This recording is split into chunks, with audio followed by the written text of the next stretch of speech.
Nos fruits personnels. L'homme et la femme proviennent de la création maternelle et paternelle, mais ceci a quelque chose de divin, car le monde, on ne le connaît point. Même au jour d'aujourd'hui, l'ontologie de nos sciences ne sait le saisir dans sa totalité. Nous pouvons donc dire que la vie est un mystère.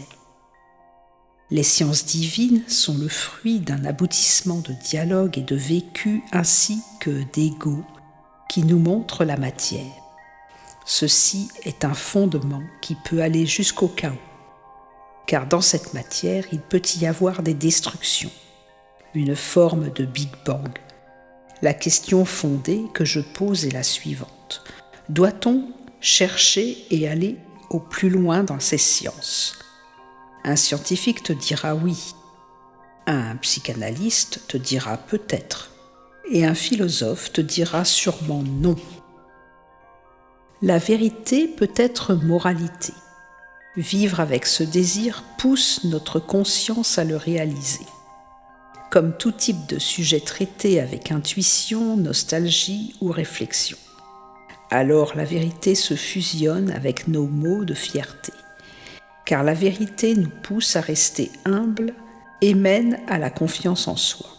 La confiance en soi accompagne la volonté dans la démarche personnelle.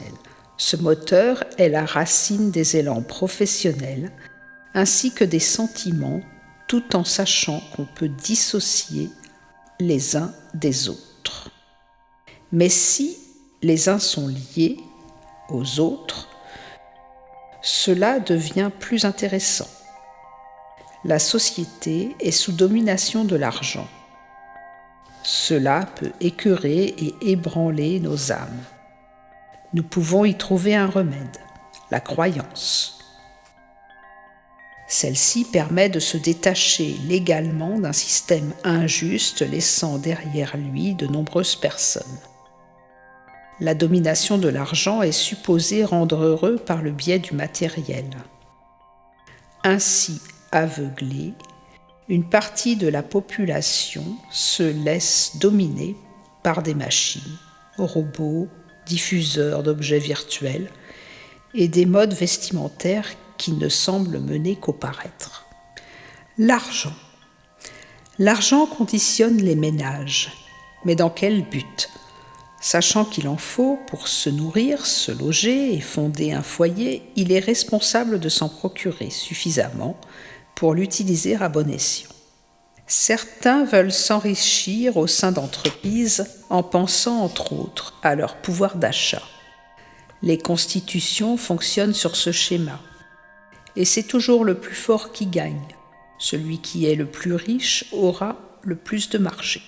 Nous vivons et constatons que nos classes moyennes ont de plus en plus de mal à résister, car cette minorité faite de quelques individus est enclavée dans le dilemme du pouvoir. La vision de l'État vis-à-vis de sa population se doit d'être bienfaisante auprès de toutes les générations. L'État se doit d'assurer une éducation et d'apporter une aide sociale pour garantir santé et prospérité. Ce point devient réalité de manière idyllique. Alors nos croyances et nos actes prennent les couleurs d'un rêve américain stimulé par un élan positif, constructeur et moralisateur.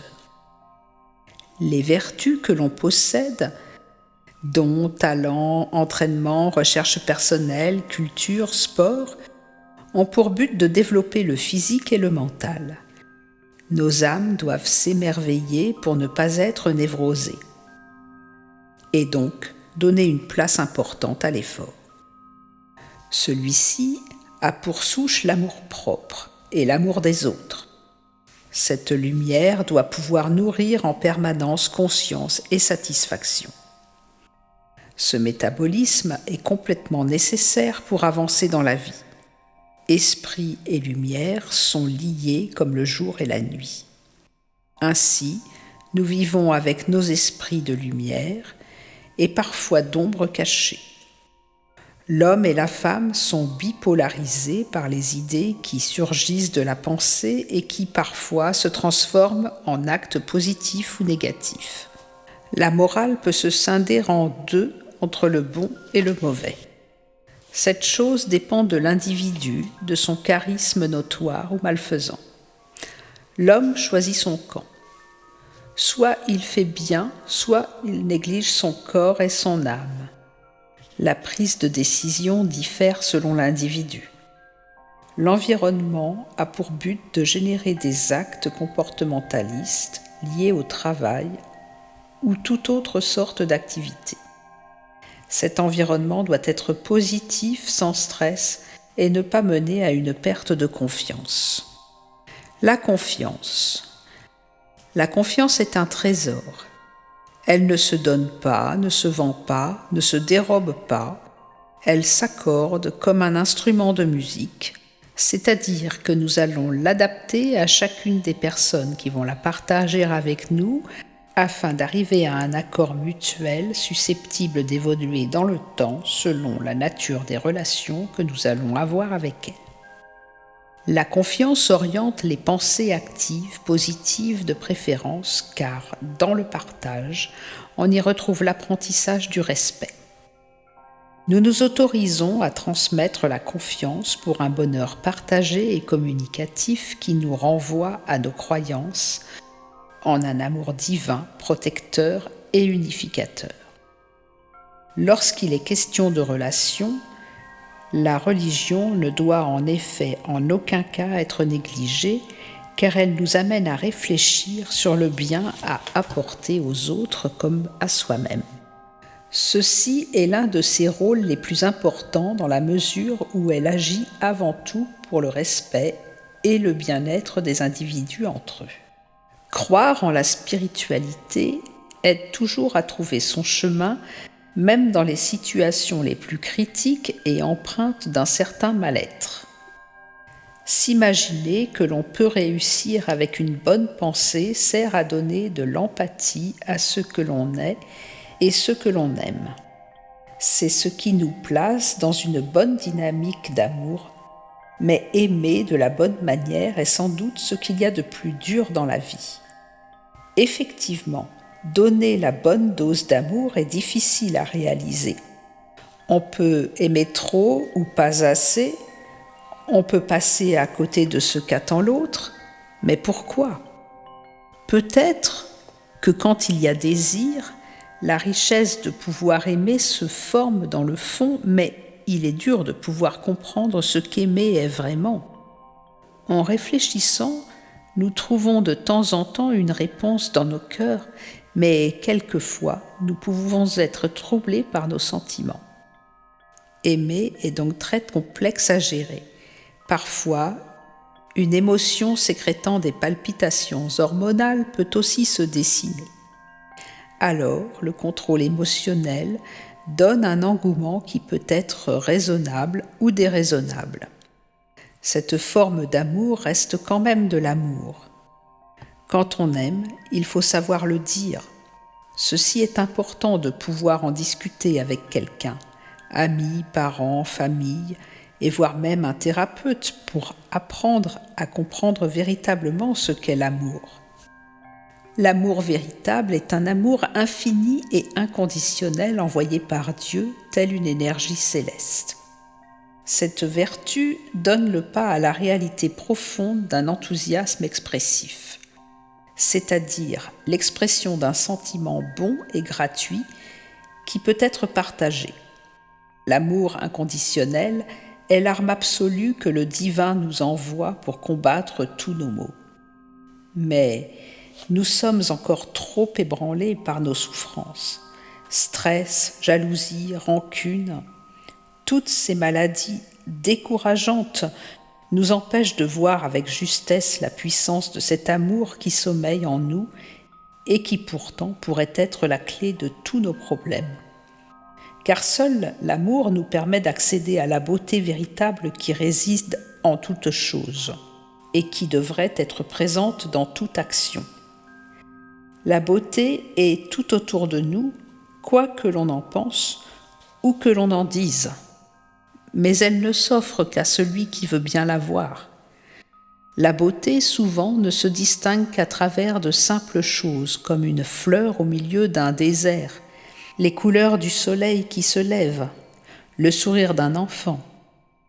Cette beauté rejoint non seulement les yeux de celui qui la distingue, mais aussi son cœur, et se met à rayonner à travers sa parole et ses actes. Cette beauté ne peut alors qu'être aimée à son tour et être échangée, car nous sommes tous liés les uns aux autres par l'amour divin. Transformer nos paroles et nos actes en les teignant de cet amour inconditionnel que nous avons au fond du cœur devrait être notre travail permanent. Mais ce métier-là est encore difficile à apprendre et à exercer. De mauvaises pensées viennent encore trop souvent nous perturber dans cette tâche. Et seul le discernement et notre volonté peuvent en venir à bout. D'où la nécessité d'apprendre à utiliser ces deux outils indispensables. Le discernement se forgera non seulement à mesure que l'on saura prendre suffisamment de recul sur ses pensées et ses actes, mais aussi à mesure que l'on s'autorisera à écouter ses amis et ses proches. La volonté, quant à elle, est comme un muscle que l'on doit faire travailler tout le temps pour le rendre toujours plus performant et capable à lui seul de nous porter très loin à tout moment.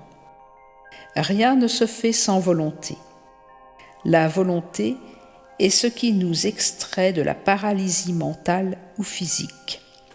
La volonté nous fait distinguer la beauté au milieu de ce qui est laid.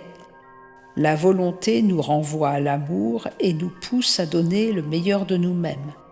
Cette volonté, faite de sensations, est générée par l'énergie vitale qui réside en nous.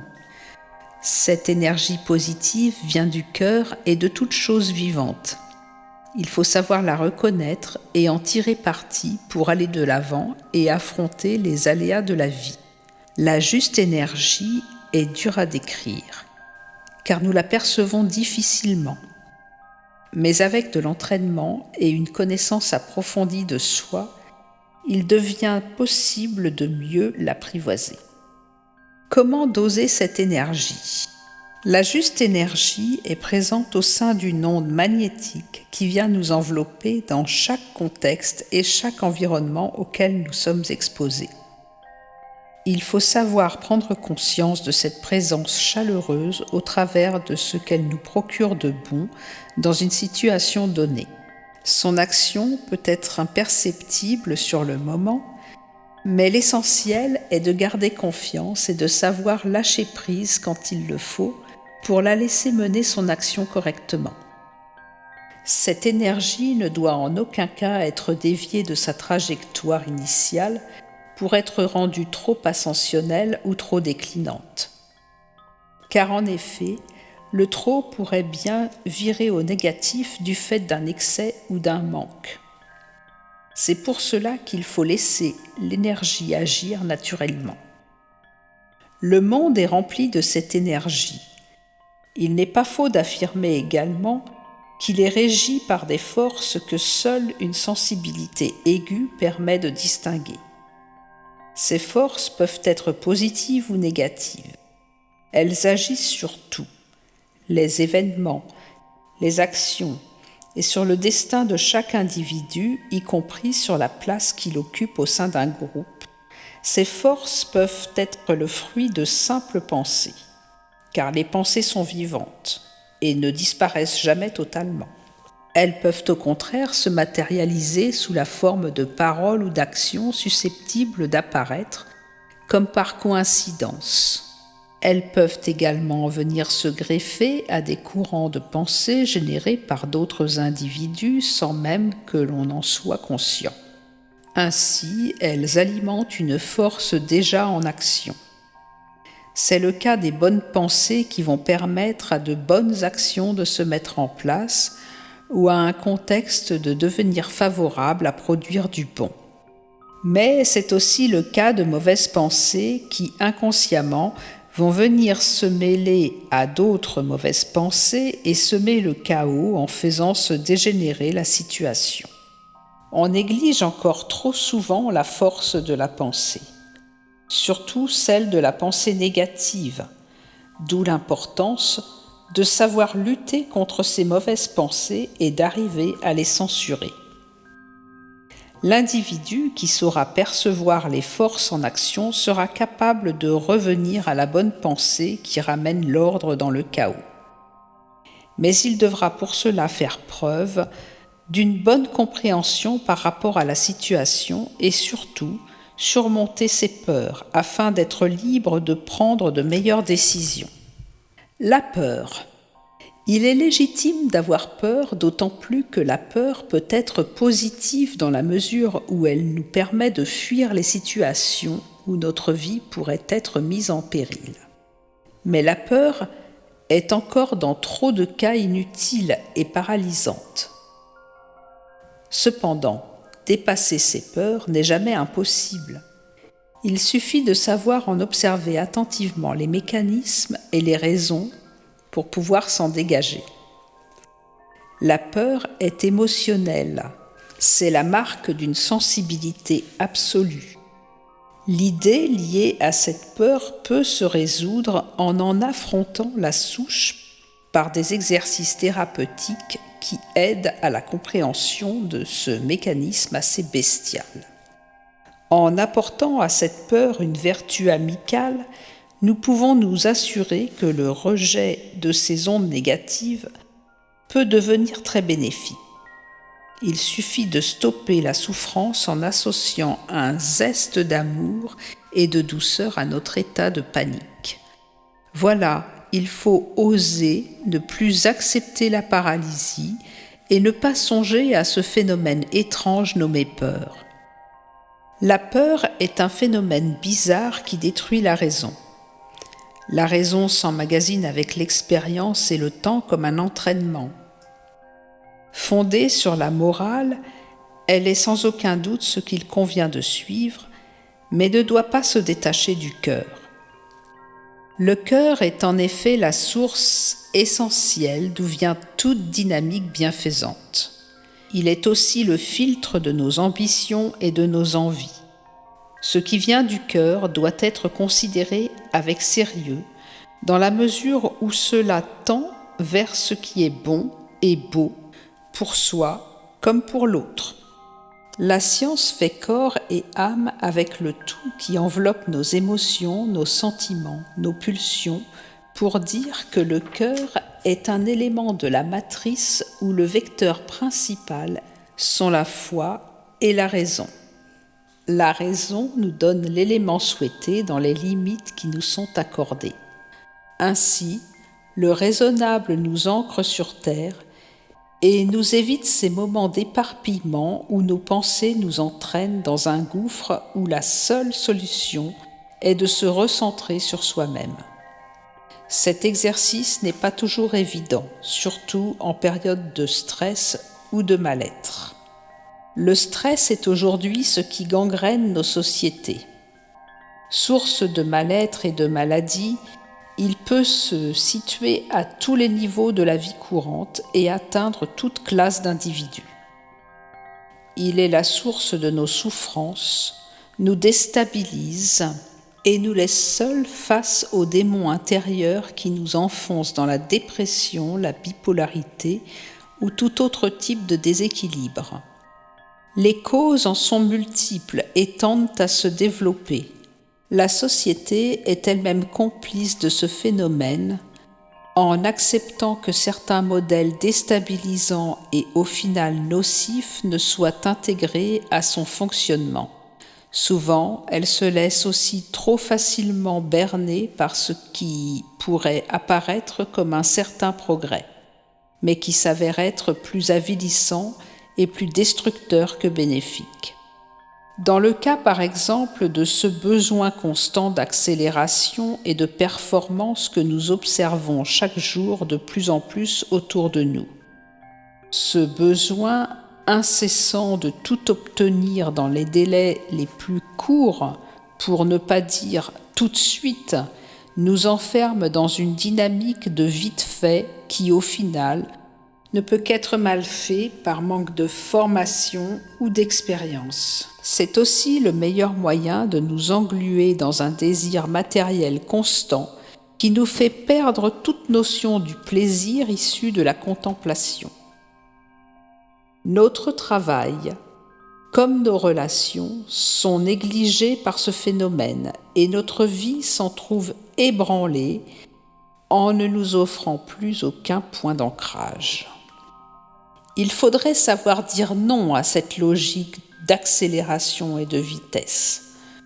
Se caler de nouveau dans le moment présent qui nous redonne l'envie d'apprécier la vie et dans la patience qui, par la force des choses, nous encourage à créer du beau. Le temps est en effet notre plus grande richesse. Celui qui en dispose ou qui sait se l'approprier ne peut que se donner les meilleures chances d'améliorer son art de vivre. Le temps forge à coups d'expérience et le présent nous relie à la source même de la vie en nous détachant de tout mauvais jugement concernant le passé ou de toute anxiété concernant l'avenir. Savoir attendre est une force qui, face à l'ennui, s'avère toujours des plus créatives. Cependant, la créativité ne doit pas nécessairement être liée à un désir de performance. Pour être bon et apporter du plaisir, notre effort doit en effet avant tout rester ludique. Si la performance et la perfection en sont les seules visées, notre œuvre risque en effet de prendre la teinte de notre orgueil. Nous ne sommes ni des dieux, ni même des surhommes. Par contre, notre talent nous est confié par Dieu ou taillé dans l'effort. Pour être apprécié, il doit donc rester humble et ne pas se défaire de cette idée que nul ne sera un jour suffisamment parfait pour produire la perfection. Cela revient en fait à dire qu'il faut savoir accepter d'être imparfait pour rester humain. La chose la plus importante chez l'être humain se situe au niveau des relations qu'il entretient avec ses semblables. Ces relations doivent être authentiques et sincères afin de se projeter dans la durée. Il faut prendre le temps d'apprécier les bonnes choses. Le relationnel est semblable. Il n'est pas nécessaire d'aller trop vite dans l'échange. Il est important de prendre le temps car on apprécie ainsi l'autre plus facilement. Il ne faut pas non plus donner trop d'un seul coup. Il faut savoir jauger sa propre émotion et celle des autres, tout en canalisant son énergie. Ceci est presque comme l'apprentissage de la poésie, où l'on sculpte son sujet après en avoir défini la forme que l'on veut lui donner. L'apprentissage peut être long. La relation avec l'autre est aussi une poésie où les mots « connaître » et « apprendre » sont essentiels. Cette connaissance est le fruit personnel d'une étape qui peut se tourner vers une amitié très forte. Il faut pouvoir discerner l'ambition personnelle des personnes que l'on côtoie pour éviter de tomber dans des relations fondées seulement sur l'intérêt. Car l'intérêt ne mène à rien de bénéfique et sera voué à la destruction et à l'anéantissement des relations quoi qu'il arrive. Il ne faut pas se contenter de rêver à un idéal, car il ne sera pas forcément atteint. Penser et réfléchir mènent à agir et à définir son but et son souhait. Ceci peut être réalisable si le discernement n'est pas conflictuel avec ses rêves, car le chemin ne sera jamais identique à la manière de rêver. Aller sur son propre chemin est essentiel car on y trouve sa foi personnelle et un engouement à tout va. Les rêves peuvent permettre de créer une voie, mais le fait de rêver peut nous égarer. Les rêves sont des pensées dystrophiées par la réalité. Le fait de songer à ce mécanisme peut entraîner des difficultés ou des facultés. C'est comme tout. Dans les rêves, il faut trier. Ceci peut aider à restructurer sa pensée. Ce travail est une analyse, une introspection que l'on doit faire pour ne pas se laisser envahir par le côté négatif des rêves. Rêves et pensées sont identiques. Alors, le tri que l'on doit effectuer est essentiel pour les comprendre et se comprendre soi-même. L'analyse a pour but un émerveillement par la compréhension et l'éveil de soi. Ceci à n'importe quel âge. Le flux d'idées et de rêves fait partie de notre état et de nos situations, de ce que nous vivons. Vivre ses rêves, c'est à 90% un patchwork que l'on doit améliorer pour ne garder que le côté positif, comme l'amour. Le vécu se greffe sur les rêves, même si l'idéal est dur à atteindre. Cette conjonction est une liberté que l'on doit s'offrir. Savoir ouvrir la cage mystérieuse des idées ou des rêves est primordial pour donner vie à nos cœurs. Le bien apporté à un engouement personnel ou collectif est difficile à atteindre, mais avec de la volonté, on peut tout. L'amélioration de notre personne et de notre puissance affective est une douceur que l'on doit cultiver. Cette leçon est la plus belle richesse qui consiste à faire âme avec notre corps. L'âme et le corps sont en effet liés et constituent les deux moteurs essentiels à la vie que sont le physique et le psychique. Dans le corps et l'esprit, les procédés sont les mêmes. Il faut un entraînement régulier de caractère corporel et physiologique. Cette régularité est nécessaire à une amélioration de santé. Le corps dans son ensemble a besoin d'apprendre ou de réapprendre par l'effort ou la mémoire, qui ressource l'être. Ceci a des bienfaits pour le vieillissement. Il est important de travailler et de lutter contre la vieillesse, car il faut se protéger d'un manque de force. Donc chaque effort quotidien et régulier a le but de protéger son soi contre les maladies musculaires ou psychiques. Bouger, marcher sont moteurs pour l'amélioration du quotidien et bénéfiques pour les jours à venir, peu importe l'âge. Bouger ses muscles et entretenir sa mémoire grâce au sport donne des aptitudes physiques contre le vieillissement. Mais il ne faut pas oublier le psychique. Par exemple, écrire, lire aide aussi à mieux envisager l'avenir. Dans la vie, il faut savoir que pour avoir un contrôle sur soi, les efforts aident l'amélioration du bien-être. Comprendre que les difficultés disparaissent grâce aux entraînements permet d'avancer à l'encontre de tout type de problèmes.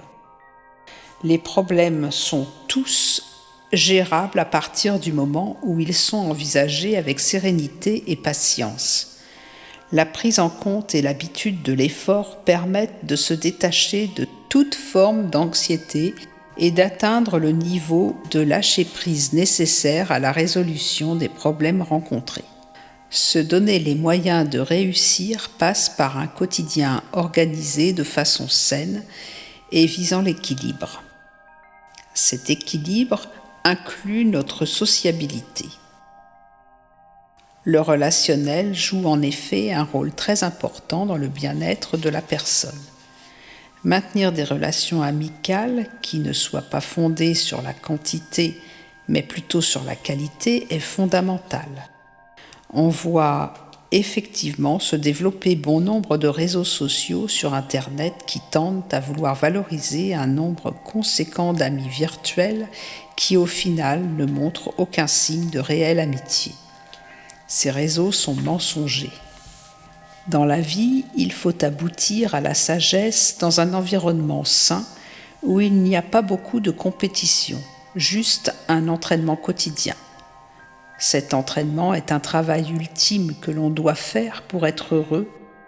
Dans cet exercice, on trouvera toujours une part de bonheur. Chaque domaine fait par passion à un seuil de bon pour soi.